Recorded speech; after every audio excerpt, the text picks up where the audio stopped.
¿Qué tal? Muy buenas noches, tengan todos ustedes. Bienvenidos, como siempre, a este taller de historia.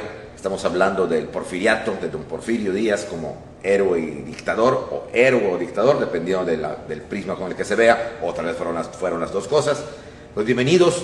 Como de costumbre, pues siempre me gusta dar agradecimientos, en primer lugar, pues al Country Club Yucatán por esta facilidad que nos da a todos nosotros, a ustedes, con esta pandemia que lamentablemente como que todavía sigue y sigue y sigue y seguimos como que a la espera, ¿no? Pero no importa, aquí estamos. Muchos saludos también a todas las personas que nos ven, tanto de los socios del club que han enviado sus buenos deseos, como a personas que nos ven desde fuera. Sé que nos ven desde Los Ángeles, desde Seattle, y en México me dio mucho gusto que hay personas de Puebla, precisamente ahora que estamos hablando del tema de Puebla, de San Andrés Chalchicomula, que hoy es Ciudad Cerdán.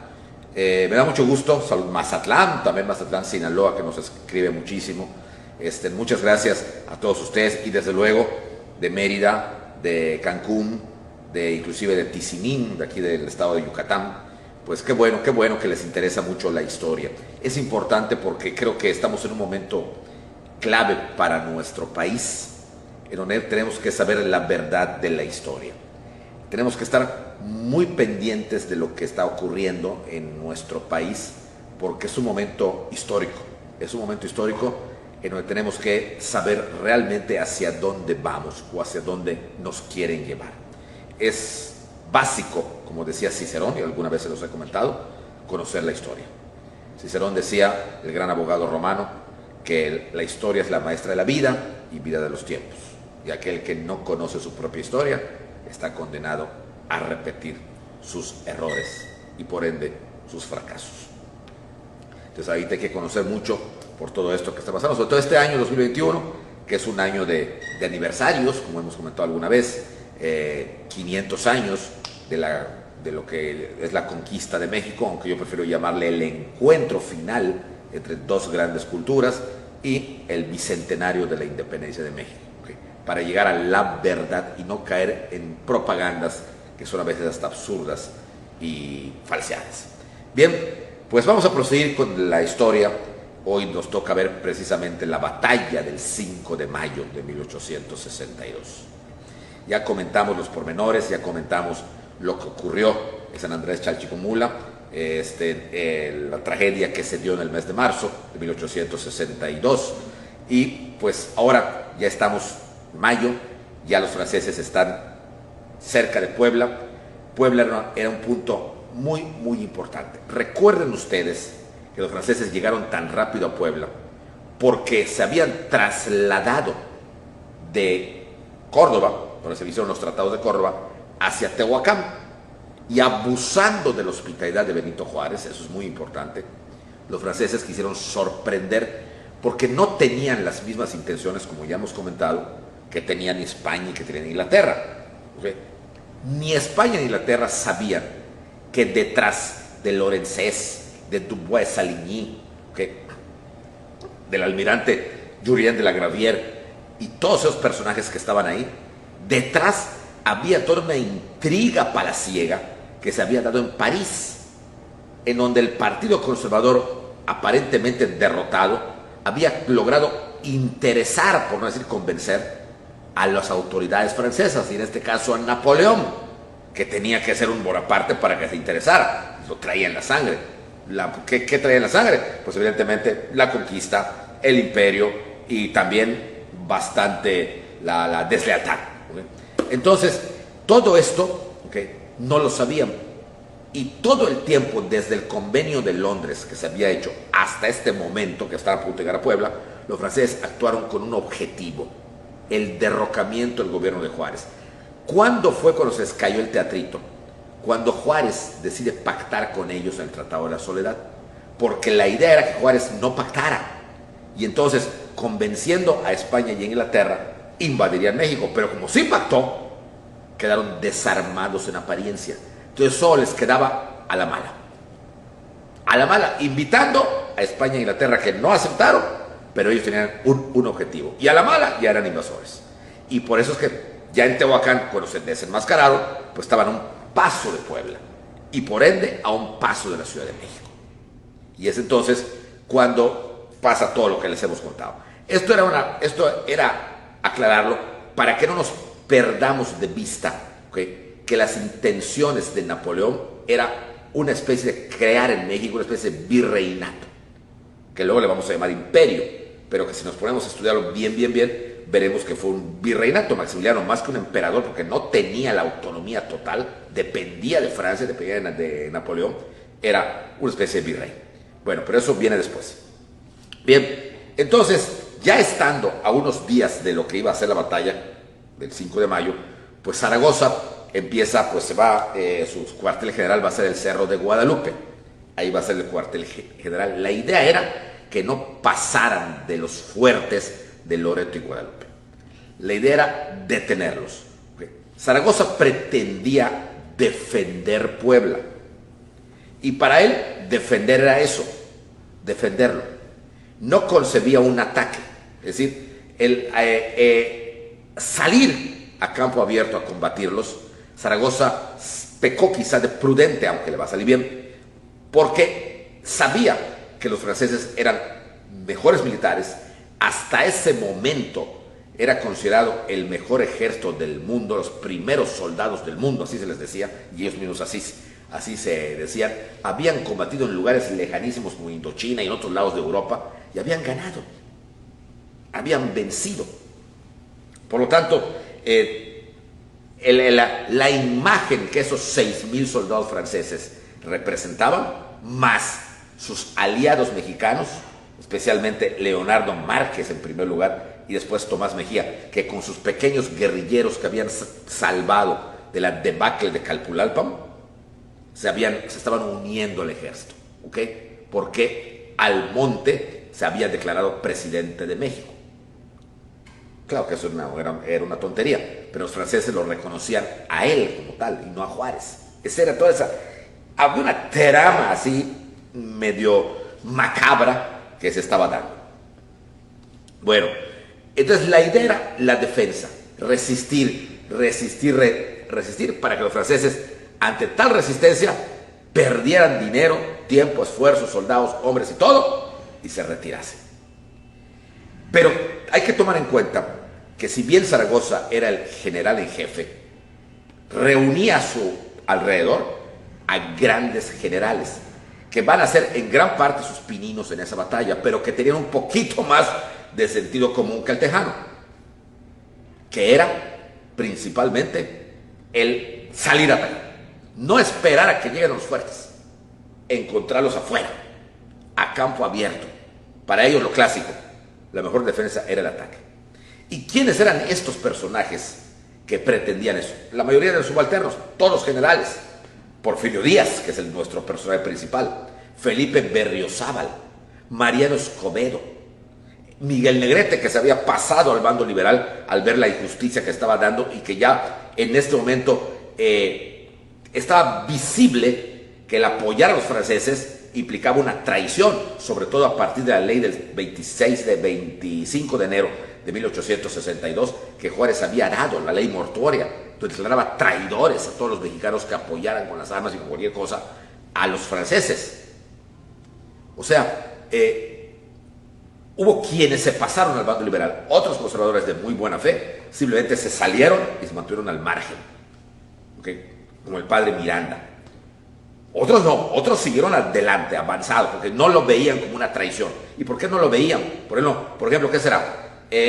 Márquez, Mejía, no lo veían como una traición. Gutiérrez Estrada no lo veían como una traición, porque ellos sabían que Juárez antes había metido a los norteamericanos para poder vencer en la Guerra de Reforma. Entonces, si Juárez ya lo hizo, pues yo lo hago con los franceses. O sea, no lo vieron así. Pero al menos en el imaginario popular, los franceses ya estaban en la capital. Es otra cosa muy importante que también salvó a Juárez, que los norteamericanos se concretaron a bombardear los barcos de Miramón en 1860, 2 años antes, pero en Veracruz. En cambio, los franceses ya estaban en la capital. Bueno, no estaban, pero estaban a punto de llegar, o sea, ya estaban tierra adentro. Y esto, la propaganda que hacían los liberales, pues era, ahí vienen, nos quitan la independencia, nos están quitando. Entonces, todo esto que manejó muy bien Benito Juárez va a visualizar a los mexicanos conservadores como unos traidores. Porque tengan en cuenta que lo que la capital pensaba en ese momento era lo que permeaba en todas partes. No en balde había un refrán que decían: fuera de México, todo es Cuautitlán. O sea, como decían, fuera de la Ciudad de México, todo es provincia, todo es... Era esa idea. Entonces, ¿quién más estaba? Jerónimo Treviño, el mismo Ignacio Mejía, que no era muy bueno, pero pensaban que el resistir en los fuertes, que estaban, evidentemente era difícil escalarlos, pero que si los lograban vencer los franceses, Puebla quedaba ya a merced de los franceses. Y como Puebla, las autoridades y el clero poblano estaban de acuerdo con la intervención, iba a ser una luna de miel para llegar a la Ciudad de México, en donde estaba Juárez. Pero con este debate iban y venían, mientras Juárez, desde la Ciudad de México, organizaba también lo que eran los ejércitos volantes, es decir, que hubiera ejércitos cercanos, con pequeños ejércitos cercanos, para, en caso dado de una derrota de Zaragoza, esos ejércitos atacaran la retaguardia de los franceses. Precisamente en este momento, por cierto, estaba escribiéndole cartas desde Estados Unidos a Juárez Ignacio Comonfort. Comonfort quería volver a México. Él había sido el culpable de la guerra de reforma. Él había traicionado a la Constitución, había traicionado a los liberales, y al fin de cuentas, al ver que no podía, se peló. Dejó libre a Juárez y se peló. Y quería volver. Pero Comonfort era muy mal visto y Juárez no le estaba dando el permiso de volver. Porque si volvía Comonfort, al ser tan veleidoso, tenían temor de que se pasara con el bando conservador, a pesar de que Comonfort le pedía y le prometía que estaba arrepentido y que quería reivindicarse. De hecho, el propio Comonfort pedía que él podía ser el jefe del ejército, que se quedara afuera. Él ya sabía cómo estaban las cosas y él quería volver, pero por el momento Juárez no le va a dar permiso en ese aspecto. Pues bien, llegamos entonces ya a los días previos. Los cerros del Loreto y Guadalupe estaban totalmente ocupados por los mexicanos. La ciudad de Puebla, se acuarteló, se encerró, aunque por la crónica que existe, estaba deseando la victoria de los franceses. Se dice que habían preparado los famosos arcos triunfales con flores para recibir, en este caso, a Lorenzés, para recibir al Monte. El clero poblano, que estaba resentido desde que Comonfort había expulsado al obispo Labastida de ahí, lo había culpado y en verdad sí fue cierto, con dinero de la mitra, había costeado revoluciones contra la Constitución. Entonces, pero muy católica. Puebla en ese momento era una ciudad, como se llamaba, levítica, o sea, extraordinariamente católica. Y por ser extraordinariamente católica, era extraordinariamente conservadora. Y ellos veían a los franceses que serían los protectores de la religión católica, mientras que veían a los liberales como los destructores de la religión católica. Miren, no era una guerra religiosa, no lo fue. Porque no lo fue. Juárez nunca intentó arrebatar la religión, como tampoco ningún liberal. Hubo casos, casos excepcionales, como el joven Juan José Vaz, que era el alcalde de la Ciudad de México, que entró con sus caballos a la catedral, eso sí, pero fueron casos aislados, no era el objetivo, y siempre llamaba la atención por el presidente o por sus superiores. Pero la idea general del populacho era que era una guerra religiosa, que Juárez quería entregar la iglesia a los protestantes norteamericanos, que Juárez quería entregar el clero católico, la riqueza del clero, a los Estados Unidos. Y como se sabía que había ciertos liberales, o habían estado con ellos ciertos liberales, como Miguel Lerdo Tejada, al que se le atribuía aquel famoso brindis del desierto, en donde brindó por Estados Unidos y porque los Estados Unidos acaben con la religión católica, y que además era muy amigo de Juárez, y el hermanito ahora estaba como diputado muy pegado a Juárez, don Sebastián, porque Miguel ya había muerto. Pues todo esto hacía crear un imaginario popular, que era eso, imaginario popular, en donde caían muchos en la capital y sobre todo en Puebla. el ejército avanzó, el ejército francés. Los ejércitos mexicanos se acuartelaron. Y ahí, precisamente ahí, es cuando Zaragoza, ¿okay?, va a definir ya la estrategia. Después de mucho discutir y de mucho hablar, Zaragoza va a definir lo más importante. Nos quedamos adentro. Y aquí vamos a resistir. No vamos a salir. Se dice, al menos Porfirio Díaz en sus memorias así lo cuenta, que varios generales, entre ellos se encontraba él, insistían en salir, no encerrarse en los fuertes, en salir. Una salida una salida estratégica, no me refiero a una salida física, sino salida estratégica, tuvo Zaragoza. Cuando los indios de la región poblana, los más conocidos son los Zacapuaxtlas, pero hubo más, van a empezar a pedir a los militares que ellos quieren participar. Incluso se habla que muchos decían que querían ser, ya habían oído hablar que esos güeritos, se les decían los primeros soldados del mundo, pues que ellos querían darle su merecido y su recibimiento a esos güeritos, que lo único que tenían era el conocimiento del campo abierto y machetes, pero que ellos les querían dar la bienvenida. Se dice que al primero que se le dijo fue a Negrete. Negrete lo fue comentando, y al final de cuentas, cuando le llega a Zaragoza, Zaragoza está bien, que ellos, que saben cómo está toda la cosa allá afuera, se escondan donde puedan, y cuando llegue el ejército, entonces se preparen para que ellos ataquen. Es más, en una de las cartas que Zaragoza le mandó a Juárez, se refiere a los indios Zacapuastlas como los primeros soldados de México, porque van a ser los primeros que van a recibir a los franceses en la batalla del 5 de mayo. Pues bien, el día anterior, Zaragoza prepara ya todo. Los franceses ya estaban enfrente a ellos, Lorenzés con una prepotencia espantosa que tenía, A su lado se encontraba precisamente Dubois Saligny, ese Mefistófeles que aconsejaba mal, una idea, era totalmente muy cercano a Napoleón y aconsejaba, eso va a ser un juego de niños y pronto vamos a entrar, ya me enteré que en Puebla nos van a recibir. Y por otro lado, Almonte, que desgraciadamente, de ser un personaje muy importante, era hijo de Morelos, de José María Morelos y de Brígida Almonte, había participado en otras batallas, se portó como un patriota en la guerra de Texas, en la guerra con Estados Unidos. De hecho, Almonte fue hecho prisionero con Santana en San Jacinto. Cuando a Santana lo enviaron a Washington prisionero para que hablara con Jackson, lo acompañó Almonte, que sabía inglés, porque Almonte se había educado en Estados Unidos. Pocos saben que cuando vino la debacle de su papá, Almonte tenía como 15 años, Morelos lo entregó al padre Herrera para que saliera con él, que ya la derrota era inminente en México y lo mejor era que se fuera. Entonces se llevó a su hijo a los Estados Unidos, donde permaneció 10 años ahí.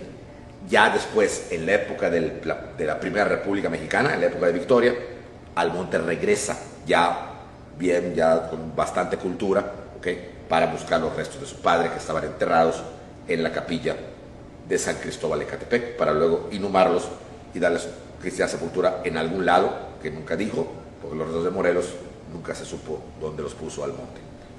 Pero era un tipo culto, siempre participó del lado de la República Central, pensaba que el federalismo era una copia y mala de los Estados Unidos y que conducía a la entrega de México a Estados Unidos, y ayudó a Santana en la guerra de Texas, donde cayó prisionero él, lo humillaron a Almonte, luego participa en la guerra con Estados Unidos, pierde también. Entonces él le agarra un odio a los Estados Unidos, y cuando viene la guerra de Reforma no duda en estar del bando conservador, muy pegado a Miramón, tanto que Miramón lo nombra su ministro de las Relaciones Exteriores, y es Almonte el que, estando en España, firma el tratado Mon-Almonte a favor de Miramón con el ministro Alejandro Mon de España, donde le reconocía deudas españolas. Almonte nunca creyó en el liberalismo. Sin embargo, en este momento, al estar su imagen, inclusive hay fotografías al lado de Dubois, a lo de Lorenzés, pues sí, el imaginario popular lo ve como un traidor, porque estaba ahí. O sea, para la gente, el hecho de que te unas al ejército enemigo para matar a tus connacionales, pues eres un traidor. Y pues así las cosas, okay, ya todo preparado y todo listo. Y con el sol de mayo, según las descripciones que hay de ese día, era un día precioso, primavera, 5 de mayo, un sol que llegaba hasta lo más alto, empieza la batalla. ¿Okay? Empieza la batalla afuera de Puebla en ese entonces, ¿okay? En donde los primeros que salen a combate a machetazo limpio son los famosos indios agapuastas de la Sierra Poblana. Y de ahí empiezan los cañonazos. Los militares empiezan a darse cuenta, y el mismo Zaragoza, que el famoso Lorenzés actuaba más con una idea de prepotencia que con un orden. Para ser los mejores soldados del mundo, se les veía muy desordenados. Es decir, atacaban por aquí, atacaban por allá, y fácilmente los generales Berriozábal, Negrete, los fueron repeliendo. Después del mediodía, como eso de las 3 de la tarde, cae un fuerte aguacero, se nubla y cae un fuerte aguacero. Eso beneficiaba y perjudicaba a ambos bandos. Pero evidentemente los indios agapuastas, más acomodados a la tierra, a ellos no les importa, vámonos, y va. Y empieza entonces a retroceder. Zaragoza, desde el fuerte de Guadalupe, ¿okay?, estaba al tanto de todo lo que estaba ocurriendo, porque le estaban informando sus subalternos. A cada rato enviaban, está pasando esto, está en tal cerro, en tal cerro. Así hoy, con un WhatsApp de mano, no, había que mandar a alguien, y llévele esto al general Zaragoza, llévele, y así estaba. Para eso de las 5 de la tarde, se empezaban a replegar los franceses, no habían podido, esto era una vergüenza para ellos, no habían podido. Y al empezar a ver que se replegaban, Zaragoza ordena que también los que estaban afuera se replieguen. Y es cuando viene la rebeldía de Porfirio Díaz. Dice, no, yo no me repliego. Los tengo a la mano. Y voy a salir a darles en la torre a los que tengo enfrente. Y ojalá que me sigan los demás. Y entonces Porfirio Díaz, desobedeciendo las órdenes de Zaragoza, sale, ¿okay?, para combatir a los franceses. Y les da una paliza. Se le une Berriozábal, ¿okay?, y se le une Miguel Negrete. Los demás lo ven todo de lejos, o sea, la orden era retroceder, ¿okay?, la orden, sí, pero para Porfirio Díaz era una orden absurda. Hay que reconocer que como militar actuó mal, tenía órdenes, pero como patriota, vamos a llamarle así, actuó bien, porque los franceses ya se pelan. Cuando empieza ya la huida, abandonar el territorio poblano para entrar ya a lo que es la parte veracruzana, para irse ya hacia Veracruz, es cuando Zaragoza ya los manda a llamar. Ya, señores, ya se acaba esto. Y Zaragoza sale del fuerte de Guadalupe, ¿okay?, para que él ya vea lo que estaba pasando. Y aquí, según Porfirio Díaz en sus memorias, dice que él tiene un diálogo con Zaragoza. General, vamos a perseguirlos. Están heridos de muerte. Vamos a aplastarlos. ¿Okay? Si no los acabamos antes de que lleguen a Veracruz, van a volver, se van a reforzar, señor. Hay que evitar que lleguen a sus barcos. Hay que aplastarlos a todos. Ahora se puede. Tenemos a los indios, tenemos a nuestros ejércitos, podemos. Y lo apoyaban casi todos los generales subalternos de Zaragoza. Casi todos, menos Zaragoza. No, ya se acabó esto. Ya se van, ya. Nos vamos a quedar aquí por si vuelven. Pero no los vamos a perseguir, porque vamos a ser tan vulnerables como ellos. No, sí, que no, pero al final de cuentas, Porfirio Díaz, a regañadientes, acepta. De hecho, Zaragoza mismo, en el informe que le manda a Juárez, Zaragoza reconoce que Porfirio Díaz desobedeció una orden, pero también reconoce en el informe, interesante, que debido a que esa desobediencia ayudó al ejército, Zaragoza no pedía hacerle una corte marcial. Por lo tanto, al contrario, había hasta que felicitar. Y no se les persigue a los franceses. Zaragoza entonces es el mismo al día siguiente, cuando ya no entraban a Puebla y se retiraron, y la gente estaba feliz por el triunfo, porque era cierto, un triunfo no tan grande, pero para ellos era grandísimo, porque nunca habían tenido uno así, o sea, para los soldados. Zaragoza le manda aquella carta a Don Benito donde dice: las armas nacionales se han cubierto de gloria. El ejército francés se portó con gallardía, no así su jefe, que actuó con torpeza. O sea, alabó al ejército francés. Lamentablemente, Zaragoza no tuvo las agallas que Porfirio Díaz le pedía para perseguirlos. Si los hubiera tenido, hubieran alcanzado los franceses. Estaban en plena retirada, estaban heridos de muerte, derrotados y anímicamente muy mal, porque vinieron a perder donde menos se lo imaginaban, en México. Los hubieran alcanzado fácilmente, y con el apoyo de las poblaciones campesinas por donde tenían que pasar, se iban a unir al ejército mexicano seguramente, y los iban a aplastar, y no iban a llegar nunca a Veracruz. Probablemente ahí se hubiera acabado esto. Lamentablemente no lo hicieron, y los dejaron llegar tranquilamente, derrotados sí, pero tranquilamente, a Veracruz. Y ahí se van a embarcar, pero no van a levar anclas, y ahí van a tragar su trago amarguísimo de la derrota, y le van a informar a Napoleón. Y es como Napoleón, totalmente enfurecido porque no puede creer esto, le dice que se queden ahí, les voy a mandar refuerzos. ¿Cuántos mandé? 6,000, pues ahora mando 40,000. Eso era lo que no quería Porfirio que pasara, y lo querían los demás. Eso. Había que dar una lección y no se la dieron, porque se quedaron ahí enfrente. Se quedaron ahí y con Almonte ahí, grillando y haciendo intriga, porque Almonte estaba allá. Se hubiera quedado solo, pero no se hizo.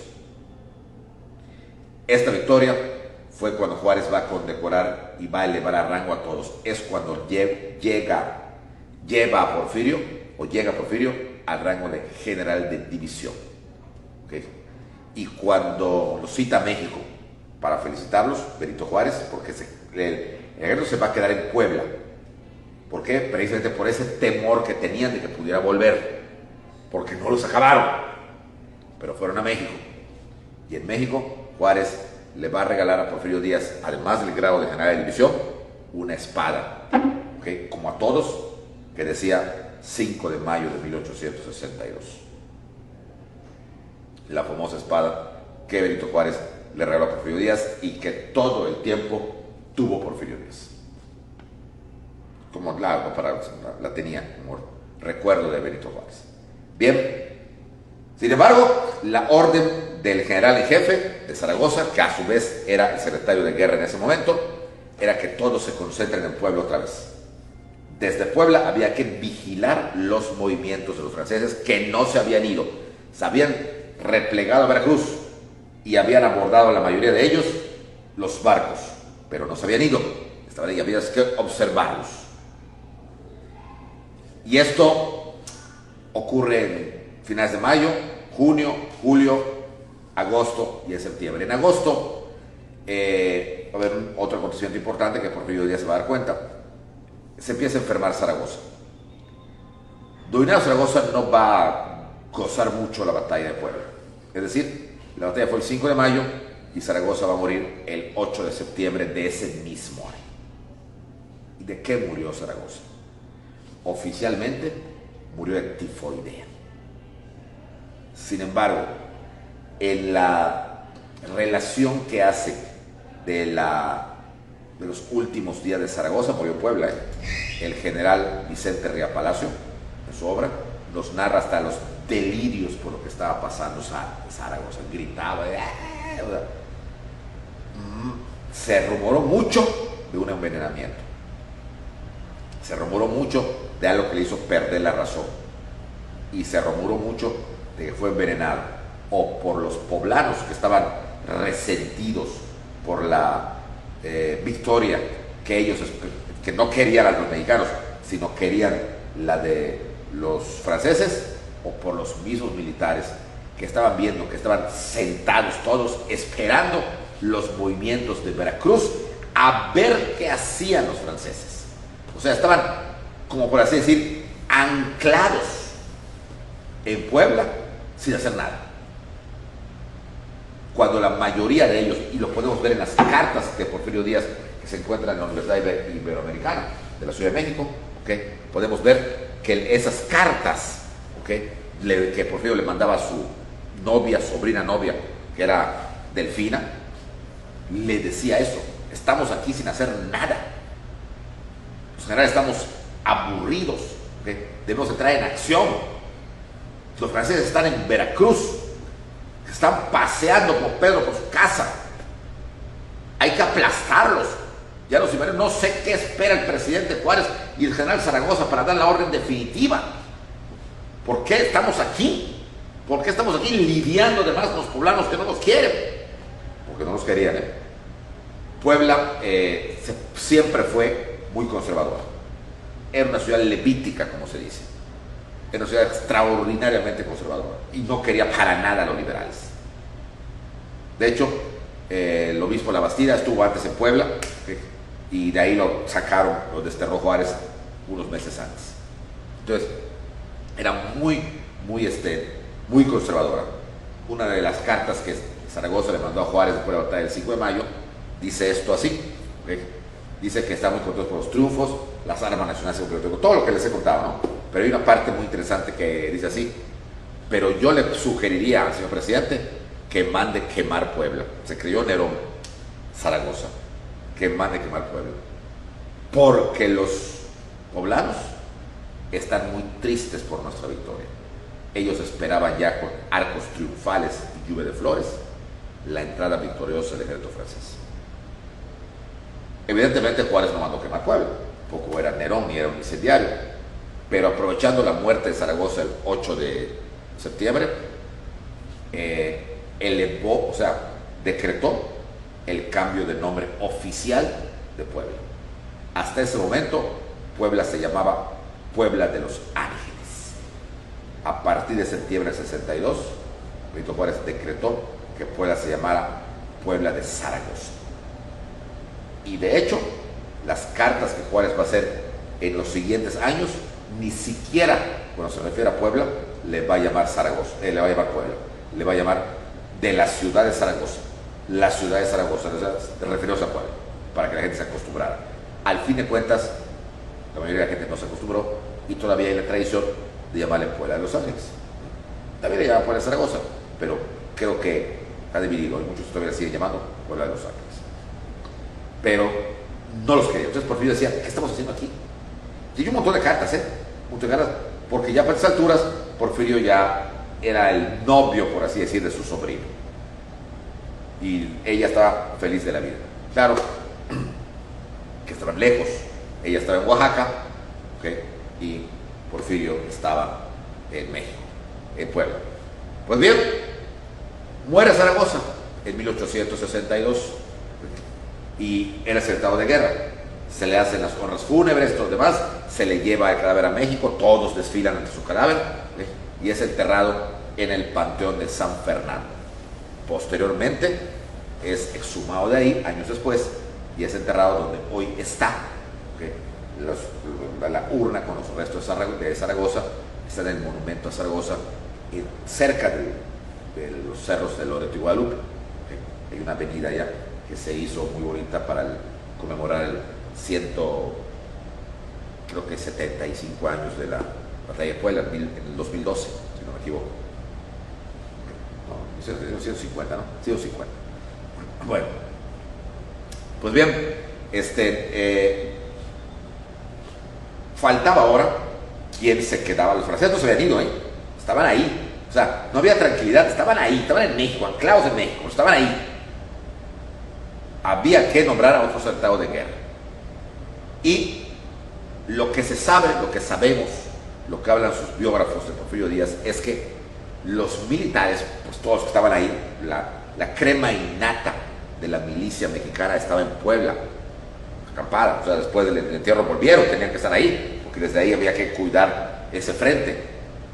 Todos hablaban de que lo más probable era que Juárez eligiera a Porfirio Díaz como secretario de guerra. En primer lugar, porque era oaxaqueño como él. Segundo, era su amigo, se llevaba con él, lo tuteaba. Juárez a Díaz, no Díaz a Juárez.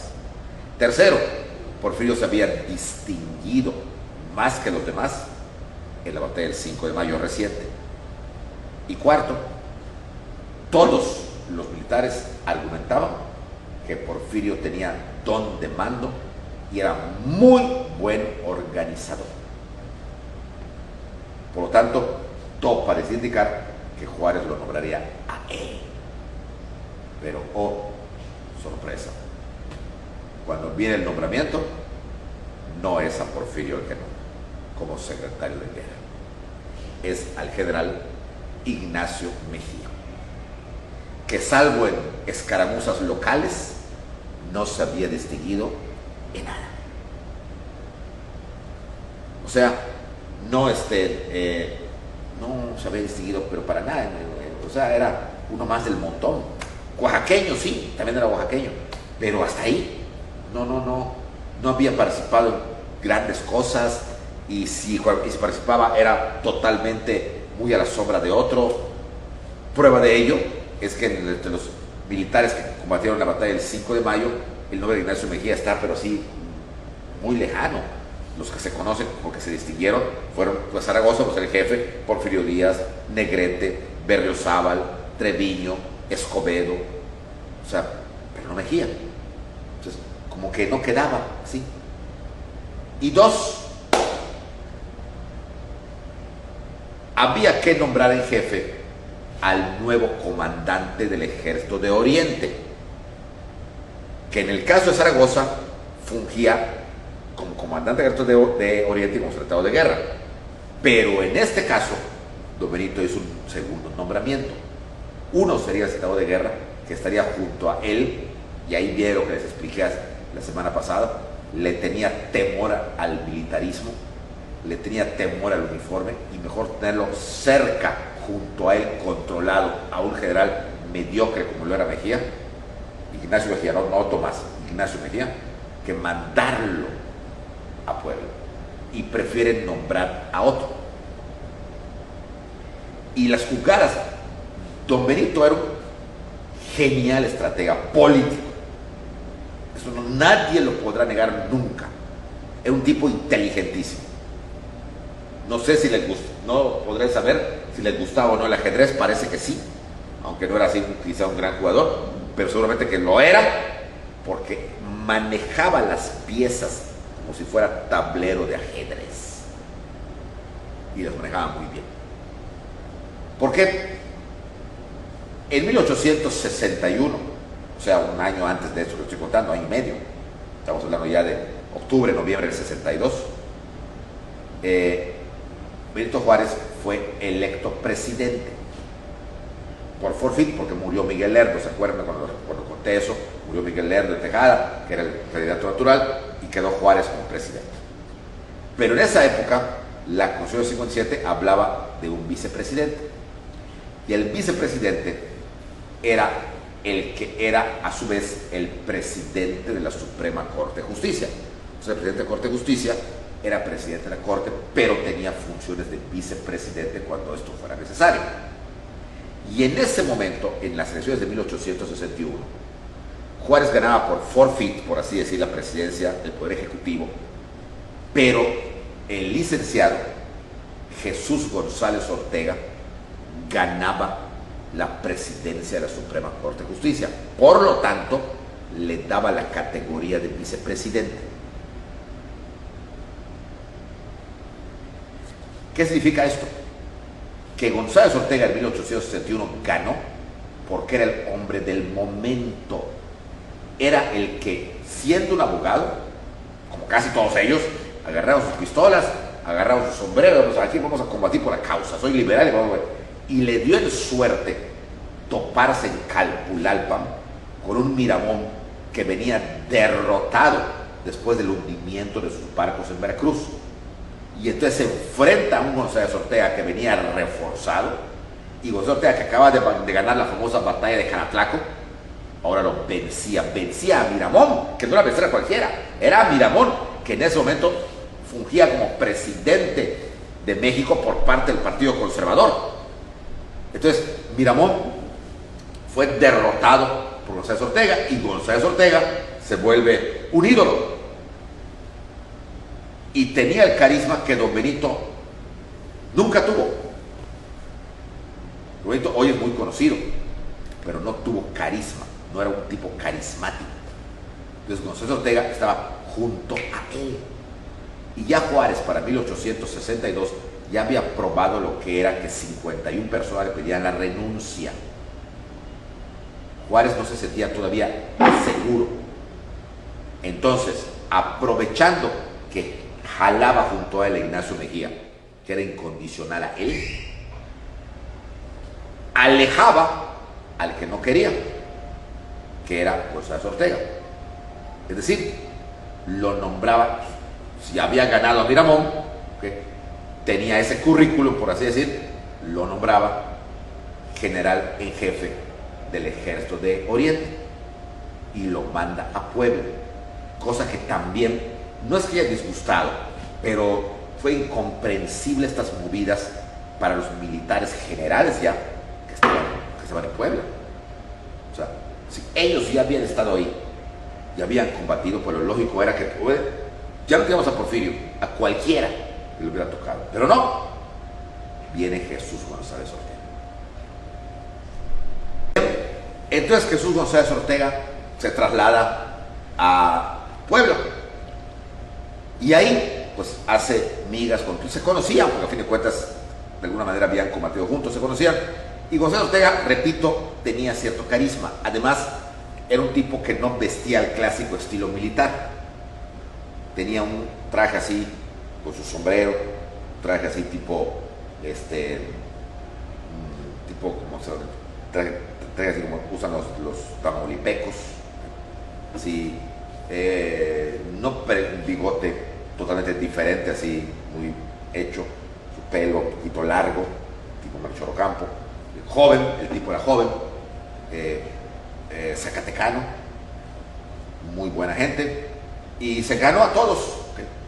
Se ganó a todos, y empieza a observar, y es llegando él ahí, que llegó por ahí de enero del 63 a Puebla, también empiezan a recibir noticias que empezaban a llegar a Veracruz una cantidad de barcos de guerra impresionantes.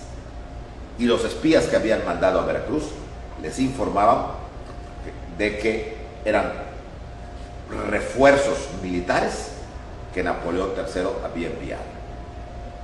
Y que no eran 5,000 o 6,000 más, sino eran 40,000 más. Y también le informan que Leonardo Márquez y Tomás Mejía, ¿okay?, convocados por Juan Almonte, esperaban la llegada de esos 40,000 hombres para que con sus tropas guerrilleras que tenían se le unieran a este grupo de refuerzos.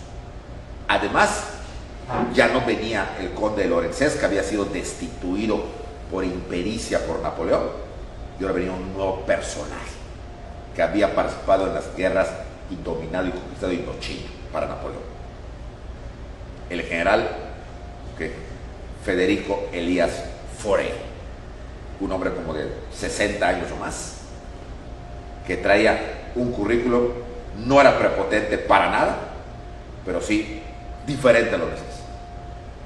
40,000 que junto con los que estaban aquí ya, más alrededor de 5 a 7,000 juntando a los guerrilleros de Mejía y de Márquez, estamos hablando de una fuerza intervencionista combinada franco-mexicana de cerca de 50,000 hombres.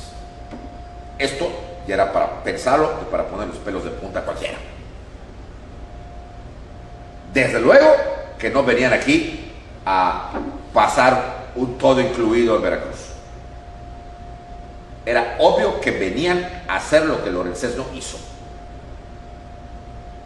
adueñarse de Puebla, y el objetivo final no era Puebla, era México. Y entonces José Ortega y señores, hay que prepararnos.